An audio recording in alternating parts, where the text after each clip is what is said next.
Hello and welcome to a new video. My name is Jazz or B, whatever you like to call me. And today I will be talking to you about the series I have been reading, I am reading, and I'm in the middle of. Buckle up. There's quite a bit. I was shocked myself while working on this video how many series I'm actually currently reading, and I will always tell you if I'm going to continue or if I'm going to drop them. So let's get right into it. So to start off, I have some statistics. The series I finished this year is one, which is House Book Castle. Finished that series. So good job. We finished the series. And I caught up on another series, which is the Aragon / Mokpak series. So I reread all of the Aragon books and I read the latest release. And then I also wrote down how many series I started this year. And yeah, that's quite a bit. It's 1, 2, 3, 5 series I started this year. So yeah, I've been adding more than I am taking off. But let's get into those series. What are the series I've been reading? The first one on the list is the Gentleman Bastard series by Scott Lynch. I read book 1 of this series, which is The Lies of Loch Lamora. I read that book end of May, beginning of June. And all in all, there's supposed to be 7 books in this series. I think there are 4 released. I know there's a release for the end of this year. I don't know if the 4th one is coming out the end of this year or if it's the 5th one. I think it's the 4th one, but I'm not sure. So what is this about? This book, or the book I read, or the series in general, is about Loch Lamora, our main character, who grew up in this city. It's basically a city full of thieves. So there's a lot of everyday robbery happening. There's an upper class, there's class war, obviously there's the poor people. Just how you know it, it's kind of a fantasy setting. I read online that it should be reminiscent of Venice. So I didn't get the Venice vibes personally. I've been to Venice before. When I was reading it, I didn't really feel like Venice, but I will, if that was the inspiration, that's good. We follow Loch Lamora, who is the head of his little gang of criminals. The book basically starts with a heist, and generally he is doing heists, and Loch Lamora and his gang are all the kings of imposters. I'm telling you, Loch Lamora himself, the book is called The Lies of Loch Lamora. He is the king of lying. He lies all the time, everywhere, no matter what. He has a lie for every single moment. And I really love these kinds of characters. I love these morally gray characters who are, who are just endlessly charismatic, but are doing bad things. You see what I mean? I really liked the first book. I actually think about Loch Lamora a lot. It often pops into my mind. I rated the first book 4 stars, actually. The book was very long and it was an emotional roller coaster, personally. But it was me, I would have made 2 books out of this because it felt like there were like 2 big arcs. But considering it's a longer series, it makes sense that it was all in the first book. However, I did feel the first book could also just be a standalone. It kind of stands on its own very, very well, which means I was actually not sure if I should continue. Like, yes, I liked it, but did I like it enough to go through another 1,000 pages multiple times of an unfinished series? I'm not sure. So yeah, that kind of thing that is unfinished is also making it a bit difficult for me, because will it ever end? Shout out to my Game of Thrones fans up there. Like, will we ever know the ending? Who knows? So yeah. For me, it's a maybe at the moment. Will I continue the series? Who knows? Maybe. I did like it, but I'm not sure if I loved it enough to continue something that felt like it was actually finished already. So then the second series on my list is Mortal Engines by Philip Reeve.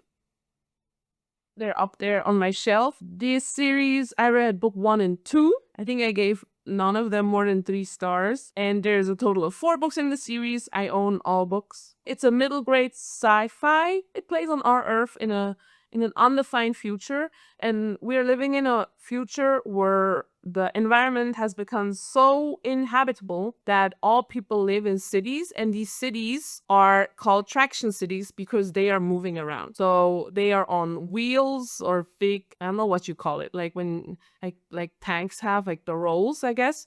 So they are moving around, and it's very much a Darwinistic approach of survival of the fittest, but the fittest is the strongest city. So what happens is big cities eat small cities, and big cities or all traction cities actually eat any city that isn't moving or any community that isn't moving. Because there's still people who are trying to live stationary. However, that is not wished for in this world. And our book 1 and 2 at least, follow our boy Tom, who grew up in London, the big traction city of London. And he kind of gets into a situation where he's no longer on this traction city and needs to kind of figure out his life. And we kind of get wrapped up in a bunch of things. It's very, I felt it's very much an adventure, book 1. And for me, it's a bit, I'm very torn on this series. So I have a personal connection to this series because when I decided that I want to read more again, the first book was on my shelf because I once bought it in a sale because it was slightly damaged. So I had this book already, and that was the book that got me back into reading, like reading a lot. That's why I was like, okay, I really liked it. And I really liked the first book. It was entertaining. It was, yeah, I was in it. Of course, I had issues with some parts that's like normal, but for me, there was like some sentimental value. And I enjoyed it enough that I bought the entire series. Now, that says more about me than about the series, to be honest. But now I have all 4 books and I'm supposed to be reading them all. Then I finally read book 2 this year, and I didn't like it. What can I say? Book 2 just did not vibe with me. I read that in August or September. It was unfortunate. There were a lot of things I just didn't like in that book, like themes. I really did not like what happened at the end. Oh my god. And I told myself after this book, I need a break from this series. So I'm actively trying to like take a break and rethink whether I want to continue the series or not, because I have all the books, so I feel like I should be reading them. There's that. That's Mortal Engines. I'm definitely not the target audience. I'm like 10 years too old to be reading these books. No, not 10, like 13 years too old to be reading these books. So yeah, maybe I'm the issue. I'm quite sure a teenager would maybe enjoy it. Actually, I don't end of book 2, I just don't see it. So I think if there's a big time jump between book 2 and book 3, I can vibe with it. I could probably get into it. But for that, I would have to look into book 3 if there is a time jump. And I'm at the moment not in a state where I can do that.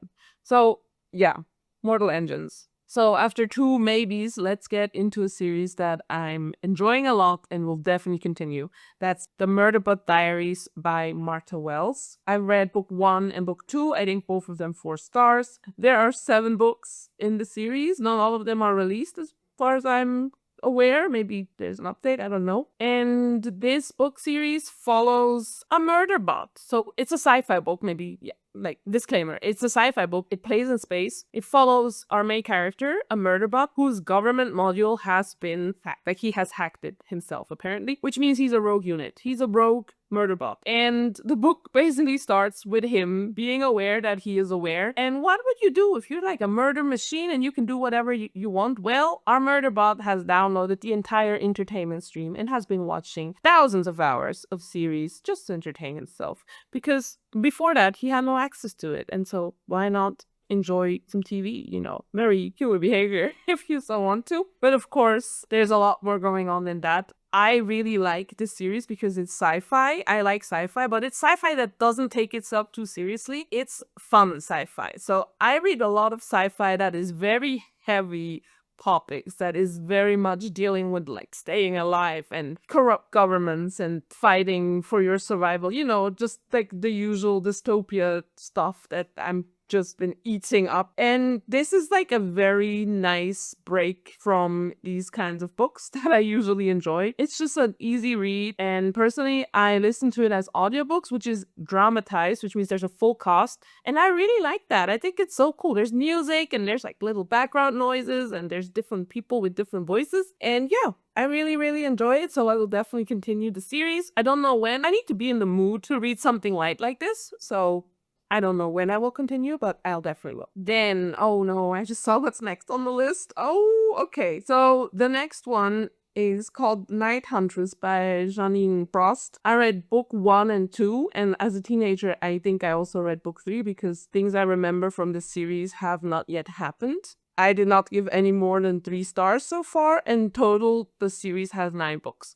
Now, before I tell you what this book is about, I just want to put a disclaimer. I read these books as a teenager and I enjoyed them. However, I never finished the series. So, adult me, who has book 3 on the shelf, was like, oh, why not reread that? I really enjoyed it when I was a teen, so, maybe I could just get into it. This series is about our girl Kat, who is half vampire, and she hunts vampires. She hates vampires because her father was a vampire and he left her mother, and there's the whole situation, and she just hates her father and she hates his kind. So what she does is she hunts vampires and kills them. Now, unfortunately, she maybe tried to hunt a vampire that is a lot stronger than any other vampire she's killed so far. And turns out that guy, Bones his name, haha, Cat and Bones, turns out that guy is also a vampire hunter. A vampire who's a bounty hunter. So he's basically a contract killer for vampires. And what happens in young adult books, they fall in love and ha hee hee, they have fun. But of course, not everyone in the vampire world is happy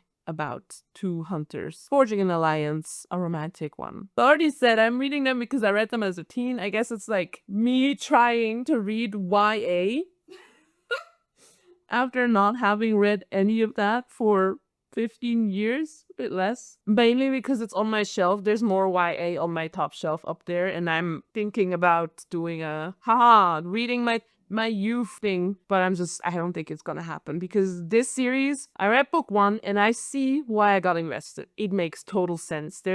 It's good, it's like there's a lot going on and I think it's good. But book 2, the first red flags are showing. There's this, I don't know how to explain it, but I talked to a friend and she told me that that's very common in romantasy as well. This thing that our main female character is like the prettiest, the strongest, the coolest, and then that every other woman around her is jealous or wants her man. And then there's like this mean girl situation. And I just don't vibe with that. I'm a girl's girl if I'm a girl, So like, I don't think we should be like mean to each other, especially not over men. That makes no sense to me. So that was just like massive turn off for me in book 2. And now my goal was to read book 3, right? That's why I even started reading them, because I have book 3. And now I'm just like, oof, do I really want to continue? Because that's kind of... not that kind of thing. But yeah, the Night Huntress series. There's 9 books in the series. The good thing is the books are really easy to read. Like, it takes me no time to get through them. They're not very long and they're really easy to read because there's just things happening all the time. So yeah, the Night Huntress series. Unsure if I'll continue. Probably not. Now, next up, we have another fantasy series that I started this year, and it's the Liveship Traders series by Robin Hobb. Now, important to know, this series is actually part of the Realm of the Elderlings, which is it's like a big universe. It's a series in a bigger series. So do with that what you want. And it's officially the 2nd series in the Realm of the Elderlings. I didn't read the first, but I read online. You can start with the 2nd. It's no problem. Which is why I did what I did. Now, I read book 1. I gave it 4 stars. I read it in May, maybe, or April, just like springtime, and I liked it. The series has 3 books. The Realm of the Elderlings has 16 books plus 5 books that apparently are also adjointed, so 21 books. Oh my god. And yeah, what does the Liveship Traders trilogy, or the first book that I read, what is it about? So it follows our girl Athea is her name, and she's the daughter of a life ship trader, that's what they're called. And she basically grows up on deck, her dad's the captain and she's all around and doing things, and she really enjoys being on sea, and of course she expects to inherit that ship once her father dies. Now, things don't go as planned, as they usually do, right? They don't go as planned. Althea kind of ends up in a situation where she did not get what she wanted and has to deal with men who are a problem. Now, for me, at first, there were like many different point of views, so it was a little hard to get in or to like know who is talking right now or what's going on, whose point of view are we dealing with. However, I think the world building is so cool. Like maybe so the life ships are ships that become their own person. person after a certain amount of time or certain events happen. So the figure at the front of the ship, it becomes a person. Amazing. Like, they become their own people. They can do things if they want to. If they're unhappy, they will not be nice to their crew. And I really think that's very cool. So I really liked that. There were pirates as well. There was a lot going on, different point of views. And I really enjoyed it. And I'm really curious what happens next, because book 1 definitely cannot be read as a standalone, because there's a lot of things that will still have to be cleared up in book 2 and 3. So I definitely have to continue simply because of that. I need to know what's going to happen. So yeah, I'll definitely continue this one. Then next up, we got the Neapolitan novels by Elena Ferrante. I read book 1. I gave it 3 stars, and there are 4 books in the series. So this book series follows 2 girls, Elena and Wynne, I think is her name? Oh, now I'm not sure. I didn't write it down. But it follows 2 girls and their lives. They grow up in a poor neighborhood in Naples, and the first book follows their childhood. So there's a lot of different themes that are tackled there, like familial structures, poverty, the role of the woman as well, like what is expected of a girl, like how long can she go to school or not? Is it good if she goes to school long? What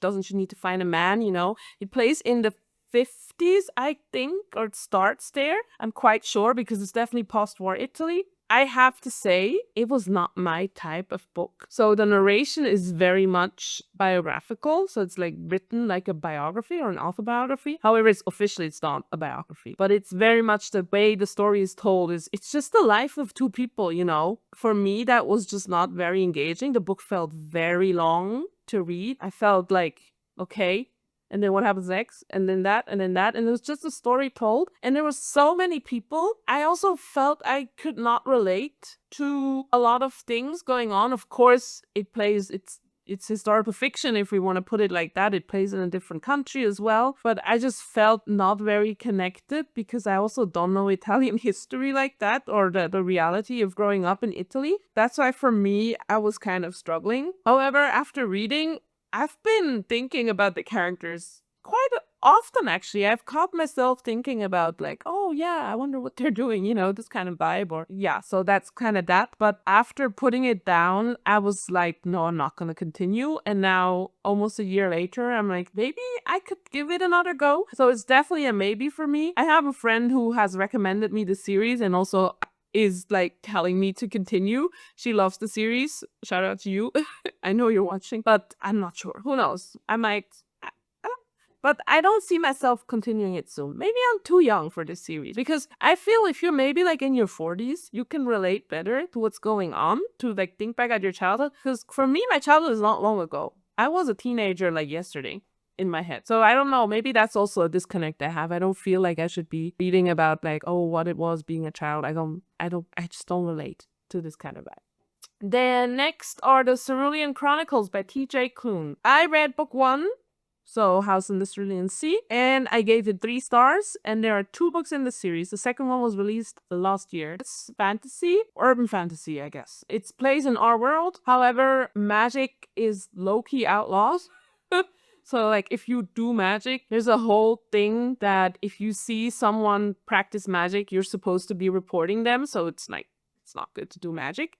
We follow our main character, Linus is his name, who works for the government in like the magical childcare department. He needs to go do a house visit, or a longer stay actually, at a magical home for children. And the children there are all like high level dangerous. So he needs to like check, is everything okay there? It's actually okay that this house exists. Found family, I would just say. A stopped up, unlikable office worker goes to the countryside on a remote island to visit a house full of magical kids. The book was very cozy, I would say. There's a queer love story, there's found family, there's a bunch of very interesting, charismatic characters, especially the children are just, you know, you just like them, even though they're weird and they do their thing and they are their magical self. However, for me, the book was just a bit too long. I felt like, okay, can we get to the point? That's why I didn't give it more than 3 stars. And for the sequel, I got the sequel as an ebook because it won the Goodreads Choice Awards last year. And then I was like, how I even realized there's a book 2. And I was like, oh, I should probably read this because, it got a good rating on Goodreads. Haha. But yeah, I've just not been feeling it. I gotta be honest. I don't know. So I'm not sure. Will I continue it? I don't know. For me, I thought the first one was a standalone and that worked perfectly. So for me, every time I feel a book is a standalone and then there's a continuation, I'm just confused. And then I'm like, should I really read it? Because I really liked it on its own. Like, what's going on? So, unsure about this one. Have you read it? Did you like it? Let me know, because I don't know. Then next up is a series that has one book out so far and three more to come. And that is the Amina Al-Sarafi series. I don't know if it has a different name, but it's basically the first book is The Adventures of Amina Al-Sarafi. And I read that first book last year, quite a while ago. I think it's spring 2024 I read it, somewhere around there. All in all, there are supposed to be 3 books in the series. It's about a retired pirate who goes off on her final adventure, more or less voluntarily, not voluntarily at all. She's done with pirate life, and yet she has to set sail once more, gather her crew, and do dangerous things. You know how it is. It plays in the Middle Eastern waters, so it mainly plays between Somalia and like these waters there from the Arabic Gulf Islands. That gives like a completely new spin, at least for me, on pirate stories, because usually pirate stories play for me in the Caribbean. Obviously, Pirates of the Caribbean is like, the one we know, but that's like the common, we talk of pirates, we usually, like historically, we talk about the pirates in the West Indies that made life hard for the British, you know how it is, but this is a very different setting, very different location, very different lived reality, different religion as well, and I really enjoyed that. I really liked the story. I did have some issues with the writing, which is like a 3 stars. If I only look at the story, it would be a 4-star easily. But I really struggle with the writing. It very much felt like Sharon Chakraborty is trying to give us as many Arabic words as possible, which as someone who does not speak Arabic or doesn't know the names of certain clothes in the diaspora, is just like, okay, I don't know what's going on. I just, I can't Google every single word. I'd be Googling the whole time. So that kind of was an issue for me, but the story is really good. Oh my god, the characters are cool and super diverse cast, very cool. I really like that Amina is like in her 40s and like done with, she's had her adventure. Like, what the hell is going on? Really enjoyed that. I liked the magical aspects of it, and it was just really cool. I like pirate stories. I always say I'm scared of water, but I do like, pirate stories. Those are cool. So yeah, I will definitely continue the series. The next book is coming out in April 2026, if I'm not wrong. So that's one of my few anticipated releases for 2026 will be the second book of this series. Then the next series, I will not spend that much time talking about it. If you're interested in it, you can read my September wrap up because I talked about it there. And it's The Bird That Drinks Tears by Young-Do Lee. I read the first one. I gave it 4 stars. And there are 3 books in the series. All of them have been released and all of them have been translated into German. Not all of them have been translated into English so far, original language Korean. And I talk in length about the first book in my September wrap up. I really enjoyed the series. I will continue it. I'm curious what's going to happen next. It's again one of those that feels like it has to continue. It's not that I can read the first book as a standalone. The arcs don't end in the first book. So I'm really curious where this is going. Then the next series I also started in September and I also talked at length about the book I read. It's The Heinisch Cycle by Ursula K. Le Guin. I read The Dispossessed, which is book 7 in the series. I gave it 5 stars. That was a fantastic book, fantastic read. And there's a total of 9 books in the series. I will read all 9. I have decided that. I will read all 9. And if you want to know what The Dispossessed is about, you can go watch my September wrap up. The series as a whole plays in the near distant future. And it's about different universes communicating with each other. So each book kind of stands on its own in the same universe. So there's no, you could follow one character through 9 books situation, but there's 9 books playing the same universe and they're somewhat interconnected.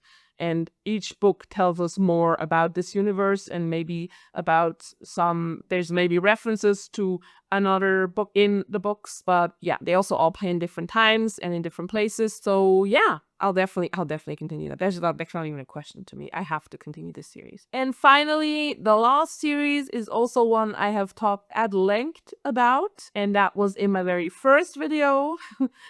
It's of course the 5th book in that video. It's the Aragon series. Now, as I said, I caught up to it, and yes, I will be continuing it, the Aragon series. If you don't know about it, like, just go watch the video.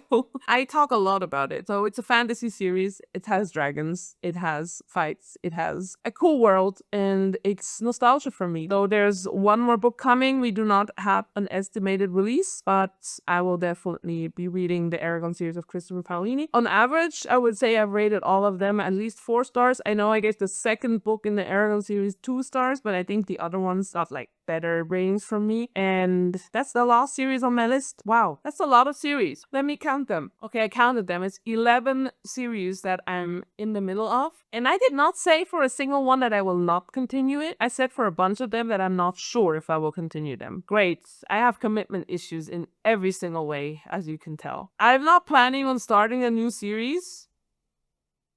I shouldn't without at least finishing another 1 or 2, at least of the ones that have all books released. So there's that. Anyways, is there a series you're in the middle of and you definitely want to continue? How many series are you reading? Is it more than 11 or less? Please let me know in the comments. And we reached the end of this video, so I will say like and subscribe, and actually put on a notification bell. Like, hello? Don't miss my videos. I upload every Monday, ideally. Wish me luck. This will continue like this, but Monday is my release day. And other than that, I wish you a good week, and I see you next time. Bye!